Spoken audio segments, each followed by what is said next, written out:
quase 90% dos brasileiros estão conectados à internet. E isso só é possível porque existe uma infraestrutura gigantesca de telecomunicações por trás.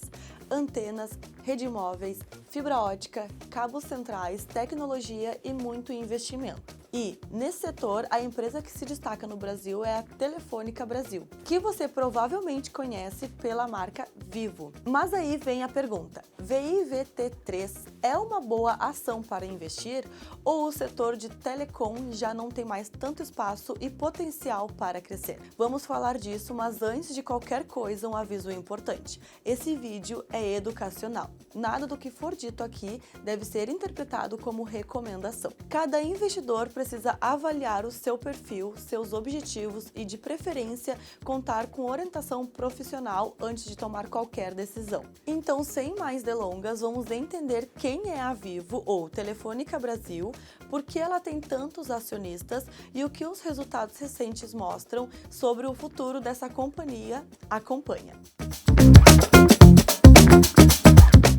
A Telefônica Brasil é a maior empresa de telecomunicação do Brasil.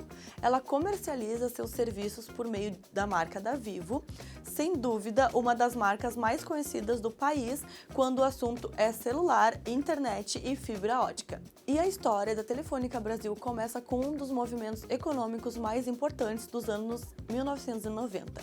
A privatização das telecomunicações. Antes disso, o sistema de telefonia brasileiro era totalmente estatal. Ele era operado pela Telebrás e por suas subsidiárias regionais, como Telesp, Telemin, Telepar e outras companhias controladas pelo governo federal. Naquela época, ter uma linha telefônica era caro, demorado e muitas vezes visto quase como um investimento. A fila de espera podia ser longa e as linhas chegavam a ser negociadas entre as pessoas e deixadas em testamento, inclusive. Hoje parece estranho, porque qualquer pessoa compra um chip e em poucos minutos. Mas naquela época, telefone fixo era quase um item de status.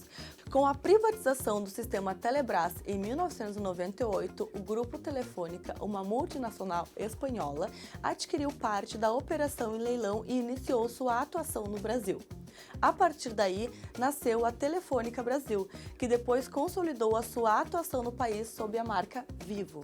Hoje, a companhia tem 36 mil colaboradores diretos, cerca de 96 mil prestadores de serviço e terceirizados e 117,4 milhões de acessos nas operações móvel e fixa. A Telefônica Brasil possui um portfólio amplo de produtos. Ela atua com telefonia fixa e móvel, banda larga, fixa e móvel, ultra banda larga, dados, serviços digitais, TV por assinatura e soluções de tecnologia da informação. Mas o grande destaque da companhia está no segmento móvel. A Vivo tem liderança absoluta no mercado móvel do Brasil, com 103,7 milhões de linhas em operação, o que isso representa 37,9% do total de linhas ativas no Brasil. Além disso, a empresa cobre 93,4% da população com rede 4,5G e 70,4% da população com rede 5G. E a expansão da 5G é um dos pontos mais importantes para entender o futuro da empresa. A Vivo é uma das pioneiras dessa tecnologia no Brasil, iniciando o serviço em Brasília em julho de 2022. Desde então, a companhia vem investindo pesado na modernização da infraestrutura e na expansão da cobertura pelo país. Na operação fixa, a Telefônica Brasil também tem presença relevante. A companhia atende cerca de 30 milhões de domicílios com fibra ótica em mais de 400 cidades que também contam com TVs sobre fibra ótica. Isso posiciona a Vivo como uma das líderes da transformação digital no Brasil. E isso é importante porque telecomunicação não é mais só um plano de celular. É streaming, trabalho remoto, pagamentos, internet das coisas, empresas conectadas e mais. Não é à toa que quando a internet para você se lembra rapidamente de que o mundo moderno é praticamente sustentado por aquele roteador piscando no canto da sala. Outro ponto curioso sobre a Telefônica Brasil é a quantidade de acionistas. A Vivo, com suas ações VIVT3, é uma das empresas com mais investidores no Brasil, com mais de 1,7 milhões de acionistas. Mas tem uma pegadinha nisso. Muitos brasileiros têm ações da Telefônica Brasil na carteira sem nunca terem comprado essas ações diretamente. Vários nem sabem que tem. Como eu disse, no começo da era da telecomunicação no Brasil, a telefonia fixa não era tão cara e valiosa que, em muitos casos, quem comprava uma linha telefônica recebia aquilo com um tipo de título patrimonial. Com a privatização das telecomunicações, essas linhas foram transformadas em ações de empresas que surgiram da antiga Telebrás, como Telefônica, Oi, Embratel e outras. Assim, muitos brasileiros se tornaram acionistas delas, sem nem perceber. Loucura, né? Até hoje, é comum encontrar pessoas que descobrem interações antigas dessas empresas ao receberem contato do banco ou corretoras em processo de atualização cadastral, recebimento de dividendos ou até inventários. Então, a Vivo não é apenas uma empresa grande, ela também tem uma base acionária muito pulverizada, com uma história bem particular no mercado brasileiro. Mas agora vamos ver como essa empresa vem performando nos resultados mais recentes. A Telefônica Brasil, dona da Vivo, registrou lucro líquido de 1,26 bilhão no primeiro trimestre de 2026. Esse número representa alta de 19,2% em relação ao mesmo período de 2025. Segundo a empresa, esse foi o maior crescimento desde o início de 2024, impulsionado pelo avanço dos negócios nos segmentos móvel e fixo. O EBITDA, que é o lucro antes dos juros, impostos, depreciação e amortização, somou 6,20 bilhões entre janeiro e março. Esse número representa crescimento de 8,9% na comparação anual. A margem EBITDA também avançou 0,5 ponto percentual, chegando a 40,2%. Esse é um ponto importante porque mostra que a companhia conseguiu crescer no resultado operacional e ainda melhor margem mesmo com aumento de custos. E a receita operacional líquida da Telefônica Brasil chega a 15,45 bilhões no primeiro trimestre, alta de 7,4% em relação ao mesmo período do ano anterior. O principal motor desse crescimento foi o segmento móvel. A receita móvel avançou 6,6%, enquanto a operação fixa cresceu 5,1%. Dentro do móvel também houve uma diferença importante entre pré-pago e pós-pago. A receita do pré-pago recuou 1%, enquanto a receita do pós-pago subiu 7,8%.